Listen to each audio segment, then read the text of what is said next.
Olá, pessoal. Meu nome é Renan Barabanov e esse é mais um Gestão em Jogo, a sua plataforma para discutir a gestão do esporte, unindo prática e ciência das redes sociais. E antes de começarmos, se você ainda não se juntou a nós nas redes sociais, corre lá no Instagram, no Facebook, no Twitter, no LinkedIn, pela hashtag Gestão em Jogo e deixe seu comentário, sua sugestão. Afinal, o espaço é seu para dizer o que você quer ver por aqui. E hoje, para debatermos a temática da tecnologia, da inovação no esporte, nós convidamos os fundadores da Sporteca, Eduardo Tega e Gustavo Verginelli. Tudo bom, Eduardo? Tudo bem, Gustavo? Tudo ótimo, Renan. Prazer. Obrigado aí pelo convite. Vai ser um barato conversar esse tempo aqui sobre tecnologia e esporte. São coisas que a gente gosta tanto, né, Tega? Tudo bem, Renan? Obrigado pelo convite, pela oportunidade da gente poder falar um pouco mais da Sporteca, né? É um prazer dividir esse espaço com você e com o Gustavo.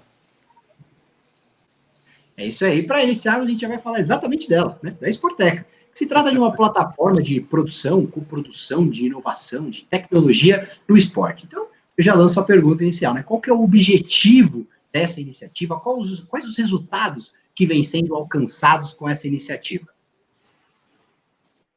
Olha, você me permite, Tega, começar? Pois não, a gente se conhece há mais tempo, né? Eu e o Tega. A gente sempre foi muito conectado e muito alinhado no que diz respeito ao entendimento do futuro do esporte. E aí a gente conseguiu materializar isso na Sporteca. Foi uma junção de muita coisa que a gente já tinha feito, né? Outras empresas que fazem parte do mesmo grupo econômico, como Sportsmatch, SM Play, que talvez em um outro dia a gente possa falar também, Renan. Mas a Sporteca ela é uma empresa que se predispõe a transformar a indústria do esporte através da produção de tecnologia para todos, né? A gente sempre brinca que todo mundo merece jogar na Major League. Não é só o Real Madrid, não é só o Los Angeles Lakers, né? O Brasil de Pelotas também merece ter acesso à tecnologia que todos os grandes clubes da Premier League têm. Tecnologia é barato hoje, ela é acessível, né? Então a Sporteca ela tem essa missão e esse propósito de levar tecnologia proprietária para toda a pirâmide.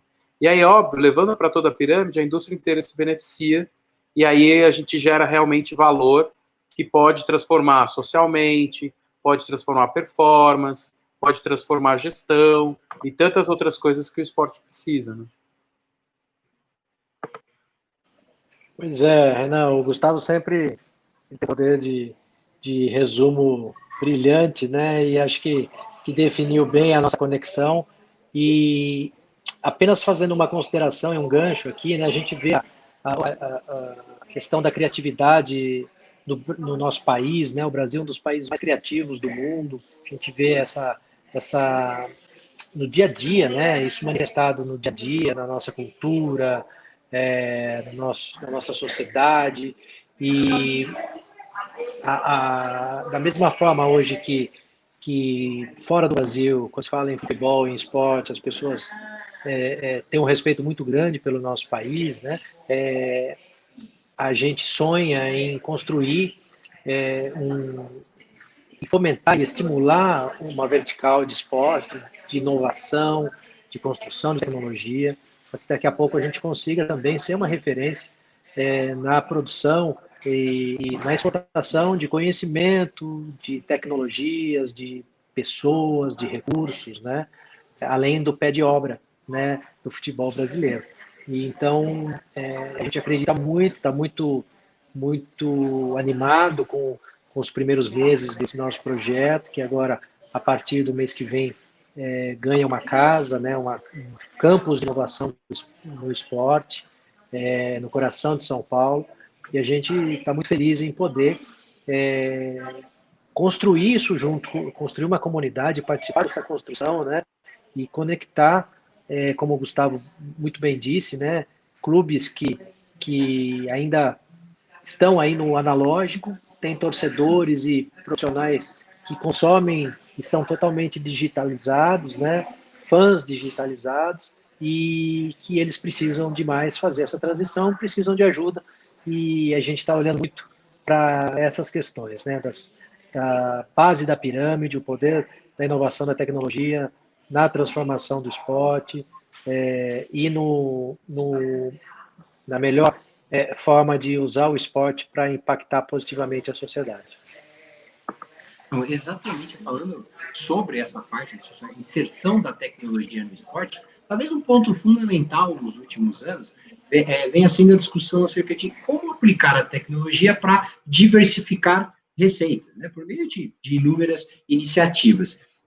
Vocês têm uma ideia, vocês conseguem explicar para a gente quais são essas iniciativas, né, práticas, aplicativos, realidade virtual, o que pode ser utilizado por clubes, por agremiações, por qualquer organização esportiva que queira utilizar a tecnologia para diversificar receitas? Bom, primeiro acho que é importante a gente falar sobre a lógica que a tecnologia traz para qualquer negócio. Ela traz escala, ela traz rapidez, ela traz redução de custo, ela traz personalização, ela traz contexto. E você consegue fazer isso de uma maneira mais eficiente. Por quê? Porque a tecnologia também traz gestão de dados, traz análise e geração de insights. Então, a gente está trazendo conceitos que são muito mais comuns e corriqueiros no mundo corporativo para o mundo do futebol. Principalmente, né, que é o esporte, vamos dizer assim, carro-chefe no Brasil, mas a gente está trabalhando com outras modalidades também, que às vezes são até um pouco mais carentes do que o futebol, né? Mas pensando nessa lógica, Renan, acho que tem um exemplo muito bom que ilustra bem para quem estiver assistindo.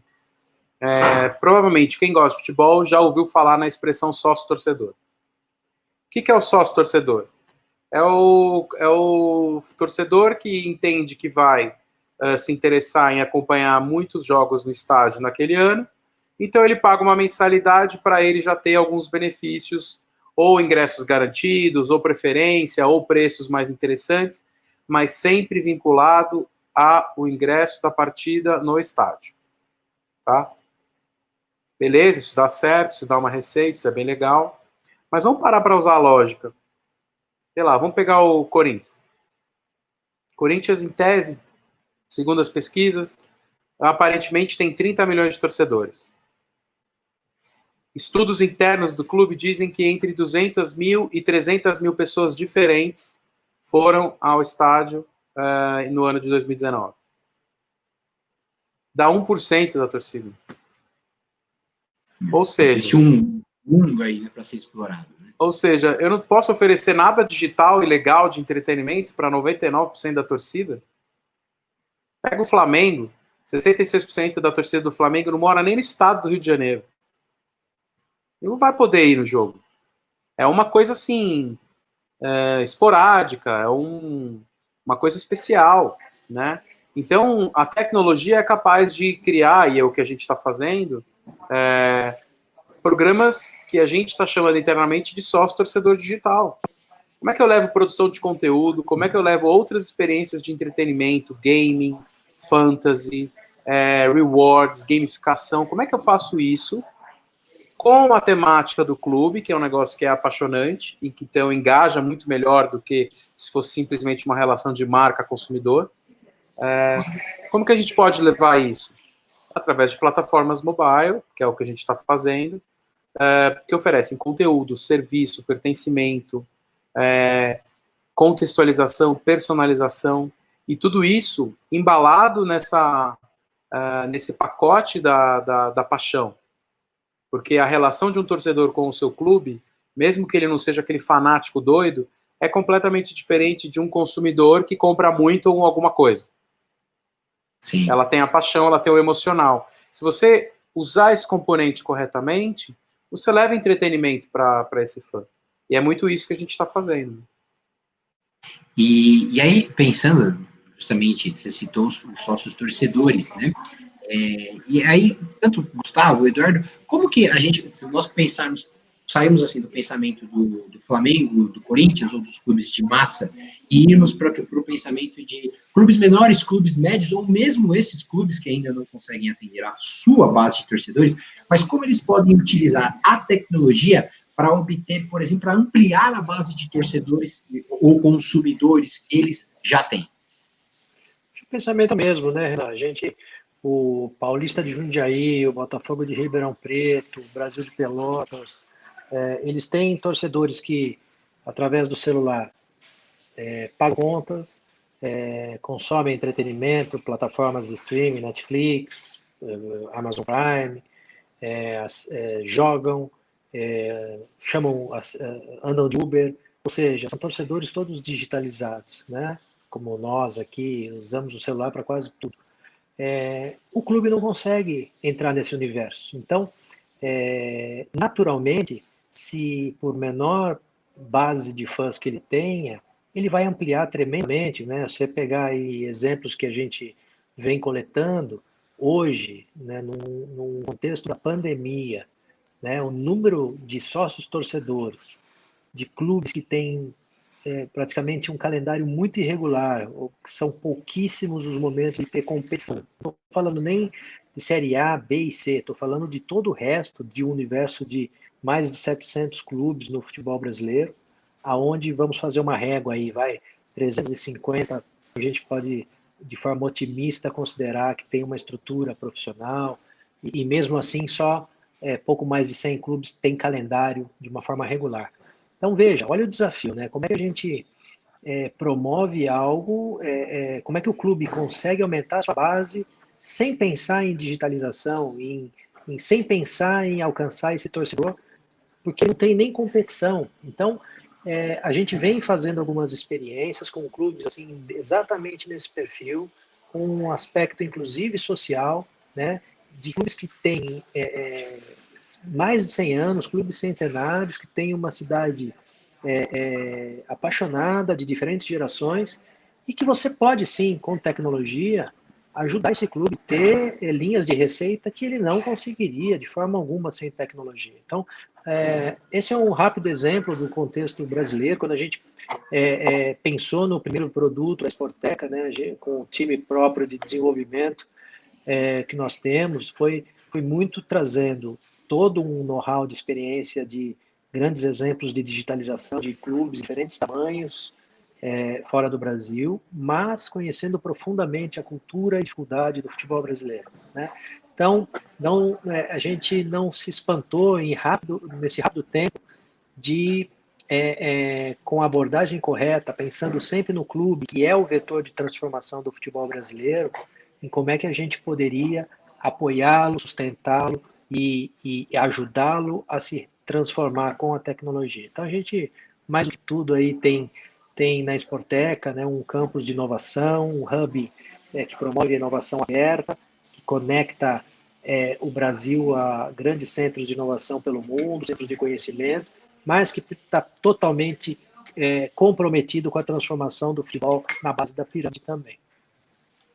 Você citando esse exemplo aqui, Eduardo, me remeteu exatamente ao uso da tecnologia. Por exemplo, a gente viu recentemente uma notícia, né? Uma notícia não, uma iniciativa do Stevenage, de um time lá da quarta ou da quinta divisão inglesa, patrocinado pelo Burger King, estava para cair, né, de divisão, e exatamente através da tecnologia, é um time tradicional, com mais, acho que acredito, 150 anos de história, e o time, com uma campanha do Burger King, é o time que mais teve seleção no modo de carreira do FIFA, né, do videogame FIFA, entre uniforme, outras iniciativas. Né? Exatamente, né, com o uniforme, tudo, o patrocínio do Burger King. Tivemos outras iniciativas, um time, o Forest Green, que é um time patrocinado, na verdade, que é um time que o primeiro time a ser sustentado, né, recebeu o selo de sustentabilidade. Então, são iniciativas que nós vemos lá fora e que, de fato, nós temos times muito tradicionais aqui, né, não apenas times de futebol, mas agremiações esportivas, né, organizações esportivas muito tradicionais aqui no Brasil, que talvez o uso da tecnologia, talvez não, certamente o uso da tecnologia, né, seja um processo, um caminho para falarem com esse público, né, para se conectarem com esse público. Assim, você citando isso, de fato, parece muito claro, né, para nós que estamos aqui tentando entender a tecnologia, o uso da tecnologia, como ela pode ser utilizada. E aí, a gente mencionou também um ponto importante, no começo, a fala inicial do Eduardo e do Gustavo falou exatamente sobre, quando se fala de tecnologia do esporte, é importante também falar do processo de inovação, de criação, e para um hub, isso como vocês fez, isso é fundamental, né? Como que, atualmente, esse processo de inovação e de criação, ele está sendo explorado pelas organizações esportivas? Eu digo assim, há incentivos para inovar, né, das entidades, dos segmentos, do governo, e se ele existe de fato, de onde eles partem?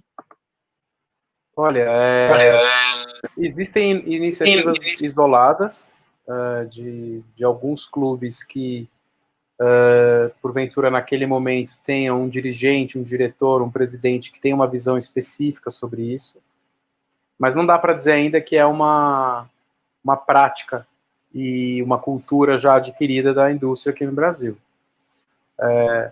Talvez no âmbito da performance, né, talvez um pouco mais, porque os clubes eles são muito orientados para o que acontece dentro do gramado. Então, a fisioterapia é um lado muito com menos recursos do que clubes da Europa, por exemplo. Por quê? Porque precisa se inovar muito, até por falta de recurso, precisa se inovar muito por falta de estrutura. Então, algumas áreas que são mais voltadas à performance, elas têm uma prática um pouco maior disso, mas quando a gente pensa em geração de receita, fan engagement, né? Então, exatamente essa é um pouco da proposta. A gente quer levar a inovação aberta, um processo de inovação aberta para os clubes e para as federações. Aproveitar que existe uma coisa muito especial dentro da indústria do esporte, que é quem trabalha nela também é apaixonado. Não é só o fã.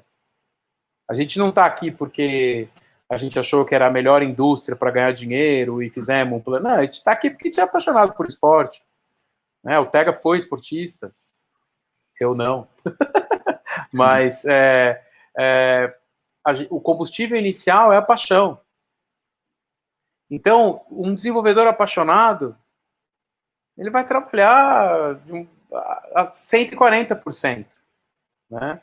Do que um desenvolvedor que gosta bastante da carreira que tem, por exemplo, num banco. É diferente. Então, essa indústria, ela tem que aproveitar isso, porque ela tem esse chamariz. Pensa assim, você, sei lá, você torce para um time, torce para o São Paulo. Aí um dia você consegue trabalhar para o São Paulo e de repente você começa a ter reuniões com o Raí. Isso não tem preço.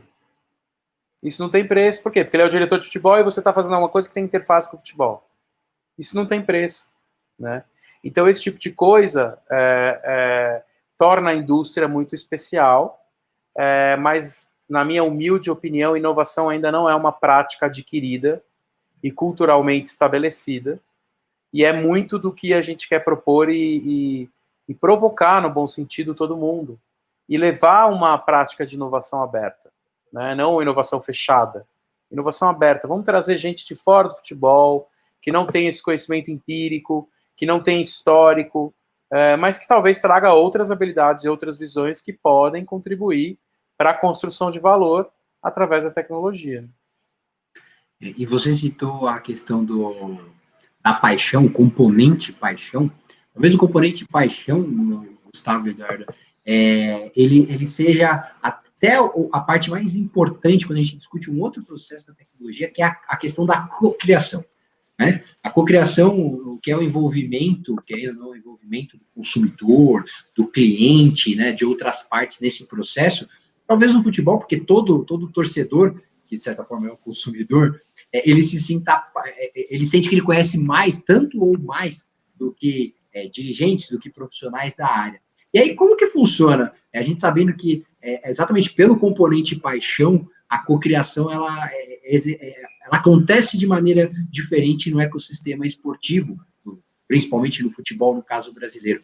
Como que funciona esse processo de cocriação, ou como ele vem acontecendo atualmente nas organizações esportivas? Olha, para ser muito honesto com você, ele não vem acontecendo.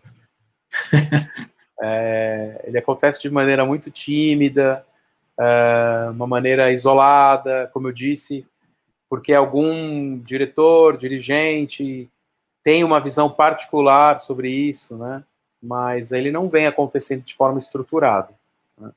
Um dos pilares, voltando no exemplo lá do sócio-torcedor digital que a gente está começando a implementar, é exatamente isso, é trazer o torcedor, trazer o fã para dentro do processo de decisão de algumas coisas. Primeiro, por um motivo muito óbvio, por gerar senso de pertencimento. Nossa, eu ajudei a decidir o layout do uniforme 3 do meu clube. Eu ajudei a escolher a música que o clube entra no jogo. Eu ajudei a escolher o nome do camarote do estádio, porque é o centroavante que fez o gol do título da década de 80. Essas coisas vão só sedimentando ainda mais a paixão através desse senso de pertencimento. Então, isso é uma coisa imediata que você já causa. E dois, você traz mais pessoas para pensarem. Tem o exemplo que o Atlético Mineiro fez, o manto da massa, a massa, né, como eles chamam a torcida, ajudou a criar o uniforme do torcedor. Então ajudou, eles participaram de uma cocriação do uniforme do torcedor, um designer pegou todos esses elementos e construiu a versão final, e o sucesso de vendas foi imediato. Por quê? 200 mil pessoas participaram da criação do negócio, aí o negócio vira realidade, que é do time que você ama, milhares e milhares compraram. A demanda já nasceu entregue, né? Já nasceu garantida. Então isso é uma coisa que realmente precisa ser mais trabalhada, de uma maneira estruturada, e aí obviamente o meio digital é a principal ferramenta para isso, né? Você conversar com milhares ao mesmo tempo, todos os dias, e trazê-los para esse diálogo, trazê-los para esse processo de decisão, trazê-los de fato para essa cocriação. O clube só tem a ganhar com isso, né? Então isso é muito também do que a gente acredita e está começando a praticar, né? A gente teve um case agora com o São Paulo, que pelo aplicativo oficial do clube, os torcedores puderam escolher tinham 4 ou 5 layouts para o ônibus personalizado de São Paulo. E ganhou lá o layout que era uma homenagem ao Tele Santana, o bicampeonato mundial e o Tele Santana. Cara, o índice de satisfação lá em cima. Porque você quer um ônibus personalizado do seu clube e vai participar da escolha, você não vai esquecer nunca mais, entendeu? Eu votei nesse aí, olha lá, eu sei o quê. Então isso acaba sedimentando a paixão e ajuda o clube a ser muito mais assertivo, né? Nas ações de marketing, produtos, desenvolvimento de serviços. É mais inteligente, no mínimo, né? Fazer isso. Não, com certeza, isso não tem, talvez não pague, né, o torcedor, mesmo aquele que não vai para o estádio, vai se deparar com um ônibus que ele vê, pô, eu votei, ou eu votei em outro, mas, ó, quem ganhou, de certa forma, não tem como discutir, né, um ídolo, Tele Santana, então, assim, parece algo, quando a gente discute tecnologia, muita gente associa todo esse processo de inovação, de cocriação, como algo bem distante do torcedor, né, mas é pelo contrário, talvez ele aproxime mais do que nunca, né, o torcedor do seu clube. E o Eduardo mencionou a questão do hub, né, da disponibilidade de um hub e tudo, e a gente sabe que as startups atualmente elas se tornaram uma parte integrante de quase todas as áreas do mercado tradicional, de diversos segmentos. Agora, e no esporte, qual é a situação atual das startups? Como que elas vêm sendo utilizadas no ramo esportivo? Para quais finalidades, por exemplo, né? Que tipo de uso elas vêm recebendo no esporte? Dados, eu sei que a gente tem algo aí, um conhecimento de vocês, um trabalho específico de vocês com a questão de dados, e como incentivar polos do tipo no contexto esportivo? Olha, Renan, é muito incipiente essa vertical, né, no nosso país, é muito pequeno aí o número de empreendedores que têm startups. A gente tem mapeado hoje no Brasil, na América Latina e alguns mercados que têm uma maturidade maior, né? Então, comparado a outros mercados, a gente está ainda engatinhando, mas isso, paradoxalmente, abre muito mais oportunidades para que a gente tenha um crescimento mais rápido, consiga estimular e aproximar e dar oportunidade, né, a jovens e pessoas que têm no esporte, no futebol, o sonho de trabalhar com contribuições e soluções para uma cadeia que clama aí por transformação, né? Uma cadeia produtiva. Então, a gente vê essa semana passada, né, um relatório da Netflix para os seus shareholders da preocupação da Netflix, por exemplo, não com competidores e com rivais de plataformas de streaming, mas com o Fortnite, né? E aí a gente faz uma provocação, né? Se a Netflix está preocupada, imagine como o futebol deveria estar. Então, há hoje todo um oceano azul de oportunidades nesse processo de digitalização, né? Somente nessa tese de monetização de fã, a Sportec ela vai já a partir da sua abertura formal aí que a gente torce para que aconteça até o final do mês, né? A gente vai promover um formato de alavancagem de transformação do esporte, convidando empreendedores, startups, aproximando empresas, aproximando clubes, clientes, entidades do esporte, que a gente se relaciona hoje já no Brasil e no exterior, para que juntos a gente consiga justamente acelerar esse movimento, né? Então, há muita oportunidade, há hoje um número modesto, mas há muita coisa boa, há muita gente com muito conhecimento, com soluções muito interessantes, e eu não tenho dúvida que a gente pode, daqui a pouco, voltar à nossa visão de ter um país que está exportando, tem um padrão tipo exportação de soluções e tecnologias, não só para o futebol, mas para o esporte e para o entretenimento, né? Então, essa troca de conhecimento, estreitar essas relações com outros centros de inovação e produção de tecnologia é parte da nossa missão, e a gente vai estar fazendo isso desde o primeiro dia em que a Sportec abrir suas portas. Tá certo. O papo tá incrível, né? O papo tá fantástico, como sempre. Só que, infelizmente, nós temos que nos despedir dos nossos convidados hoje, né? Dizer que foi um prazer enorme recebê-los por aqui, tanto o Eduardo quanto o Gustavo. Certamente os microfones do Gestão em Jogo continuarão abertos. Nós temos temáticas muito bacanas, nós já até meio que antecipamos essas temáticas para as próximas conversas, falando inclusive com o Gustavo, nós temos áreas, nichos muito importantes dentro da tecnologia, como a questão de dados, para debater nos próximos programas. Só que, infelizmente, não dá tudo apenas um programa, a gente não consegue encerrar todos os temas, né? Então, muito obrigado, um agradecimento especial ao Gustavo e ao Eduardo. Obrigado mesmo, viu, pessoal? Valeu, Renan, foi um prazer, obrigadão. É isso aí. Muito obrigado pela oportunidade, viu? É isso aí. E vale lembrar que essa plataforma também é de vocês. Então, se você está aí nos escutando pelo podcast, se você está assistindo o vídeo pelo YouTube, clica no botão aí embaixo, curta o nosso vídeo, fique por dentro de novos convidados, de novos temas que nós vamos trazer aqui para o Gestão em Jogo, e também compartilhe. Aquela pessoa que está interessada em saber, descobrir um pouco mais sobre tecnologia no esporte, sobre inovação, sobre cocriação. Deixa também o seu comentário, a sua sugestão de tema. Esse é o Gestão em Jogo. Nos vemos por aqui. Um grande abraço.